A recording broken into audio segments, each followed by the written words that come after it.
Hi every one. ഇന്നത്തെ recipe ഒരു keto സാമ്പാറാണ്. പരിപ്പും ഉരുളക്കിഴങ്ങും ഒന്നും ഇടാത്ത നല്ലൊരു സാമ്പാർ. ഇതിന് ടിഫിൻ സാമ്പാർ എന്നും പറയും. ഇതെങ്ങനെയാണ് ഉണ്ടാക്കുന്നതെന്ന് നോക്കാം നമുക്കിപ്പോൾ.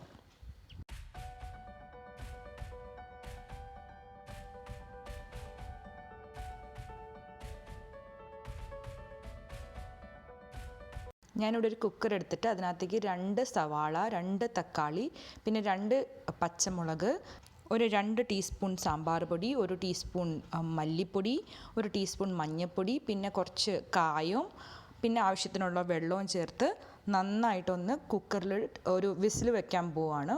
ഒരു 4-5 ഇത് നന്നായിട്ട് വെന്തതിന് ശേഷം ഞാനിത് അരച്ചെടുക്കാൻ പോവാണ് മിക്സിയിലിട്ട്.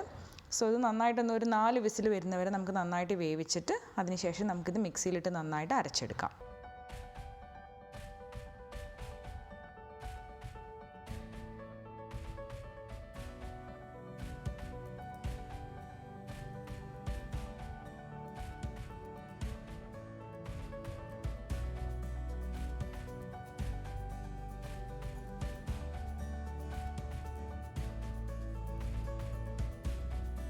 ഇതിപ്പോൾ നന്നായിട്ട് വെന്ത് വന്നിട്ടുണ്ട്. നമുക്കിതൊരു മിക്സർ ജാറിലേക്ക് മാറ്റിയിട്ട് നന്നായിട്ട് അരച്ചെടുക്കാം. ഇത് വെള്ളം അവസാനം ഒഴിച്ചു കൊടുത്താൽ മതി. ആദ്യം നമുക്ക് തക്കാളി, ഉള്ളി അതെല്ലാം നന്നായിട്ട് അരച്ചു കൊടുക്കാം.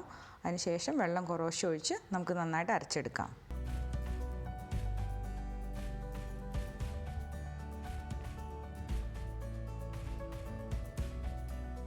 നന്നായിട്ട് അരിഞ്ഞു വന്നിട്ടുണ്ട്. നമുക്ക് മാറ്റി വയ്ക്കാം. ഇവിടെ ഒരു കുക്കർ ചൂടാക്കി അതിനകത്തേക്ക് കുറച്ച് എണ്ണ ഒഴിച്ചു കൊടുക്കാം. എണ്ണ ചൂടായി വരുമ്പോൾ 1 സ്പൂൺ കടുകും അതുപോലെ 1 സ്പൂൺ ഉലുവയും കൂടി ചേർത്ത് നമുക്ക് നന്നായിട്ട് പൊട്ടിച്ചെടുക്കാം.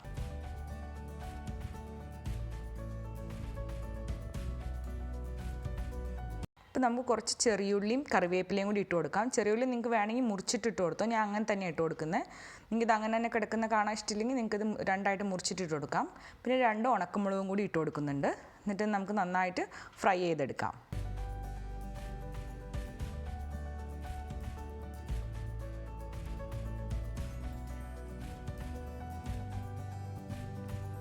ഇത് വേഗം ഫ്രൈ ആയിട്ട് കിട്ടാൻ വേണ്ടിയിട്ട് നമുക്ക് കുറച്ച് ഉപ്പും കൂടി ഇട്ട് നന്നായി ഫ്രൈ ചെയ്യാം.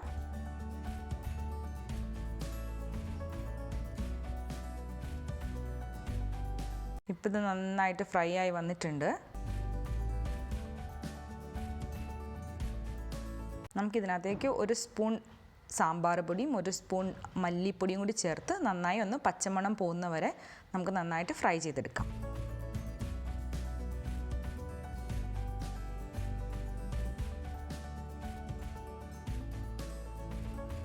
ഇപ്പം ഇതിൻ്റെ പച്ചമണമൊക്കെ പോയി വന്നിട്ടുണ്ട്. അപ്പോൾ നമുക്ക് ഓൾറെഡി അരച്ച് വെച്ചിരിക്കുന്ന ആ പേസ്റ്റ് ഇതിനകത്തേക്ക് ആഡ് ചെയ്തിട്ട് നമുക്ക് നന്നായിട്ടൊന്ന് തിളപ്പിച്ചെടുക്കാം. നിങ്ങൾക്ക് ഭയങ്കര കട്ടിയായിട്ട് തോന്നുന്നുണ്ടെങ്കിൽ കുറച്ച് വെള്ളവും കൂടി ഒഴിച്ചു കൊടുക്കാം. വെള്ളവും കൂടി ഒഴിച്ചിട്ട് നന്നായിട്ട് തിളപ്പിച്ചെടുക്കാം. ആ ഗ്രേവിയിൽ കിടന്ന് നമ്മുടെ ചെറിയുള്ളിയൊക്കെ നന്നായിട്ട് വെന്ത് വരുന്ന വരെ നമുക്ക് തിളപ്പിച്ചെടുക്കാം നന്നായിട്ട്.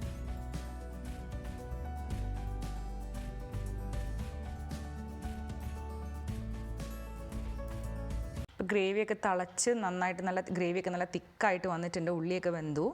അപ്പോൾ നമുക്ക് ഇതിനകത്തേക്ക് വെജിറ്റബിൾസ് ആഡ് ചെയ്യാം. ഞാനിവിടെ വെണ്ടയ്ക്കയും മുരിങ്ങക്കായാണ് ഇടുന്നത്. നിങ്ങൾക്ക് വേറെ എന്ത് വെജിറ്റബിൾസ് വേണമെങ്കിലും ആഡ് ചെയ്യാം. കീറ്റോ ഫ്രണ്ട്ലി വെജിറ്റബിൾസ് ആണെങ്കിൽ അത്രയും നല്ലത്. മുള്ളങ്കിയോ അങ്ങനെയുള്ള സാധനങ്ങളൊക്കെ നിങ്ങൾക്ക് യൂസ് ചെയ്യാം. നിങ്ങൾക്ക് ആവശ്യമുള്ള വെജിറ്റബിൾസ് ആഡ് ചെയ്യാം.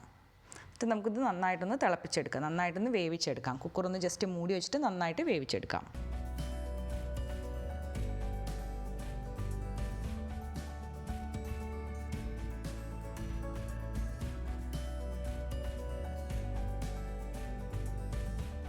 ഇപ്പോൾ വെണ്ടയ്ക്കും മുരിങ്ങക്കായൊക്കെ നന്നായിട്ട് തിളച്ച് നല്ലൊരു സ്മെല്ല് വരുന്നുണ്ട്. എല്ലാത്തിനെയും കൂടി ചേർന്നിട്ട് നന്നായി വെന്ത് വന്നിട്ടുണ്ട്.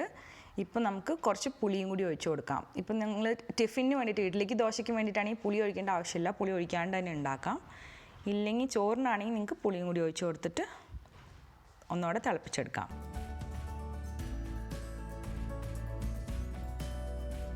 ഇപ്പം നമ്മുടെ സാമ്പാർ തിളച്ച് നല്ല സ്മെല്ലൊക്കെ വന്ന് നല്ല സൂപ്പറായിട്ട് വന്നിട്ടുണ്ട്. ഞാനിപ്പോൾ ഇതിനകത്തേക്ക് 1 സ്പൂൺ ഗീയും കുറച്ച് മല്ലിയിലയും കൂടി ഇട്ട് കൊടുക്കുകയാണ്. ഇത് ഓപ്ഷനിലാണ്, നിങ്ങൾക്ക് വേണമെങ്കിൽ ഇട്ടാൽ മതി. ഗീ ഇടുമ്പോൾ സാമ്പാറിൻ്റെ പ്രത്യേക ടേസ്റ്റ് വരും. നോർമൽ സാമ്പാറിനായാലും നമ്മൾ അവസാനം കുറച്ച് ഗീ ഇട്ട് കൊടുത്താൽ നല്ലൊരു സ്മെല്ലും നല്ല ടേസ്റ്റും വരും. പിന്നെ കുറച്ച് മല്ലിയിലയും കൂടി ഇട്ട് കൊടുക്കാം. മല്ലിയില ഇഷ്ടമില്ലാത്ത ആൾക്കാർക്ക് ഇത് സ്കിപ്പ് ചെയ്യാം.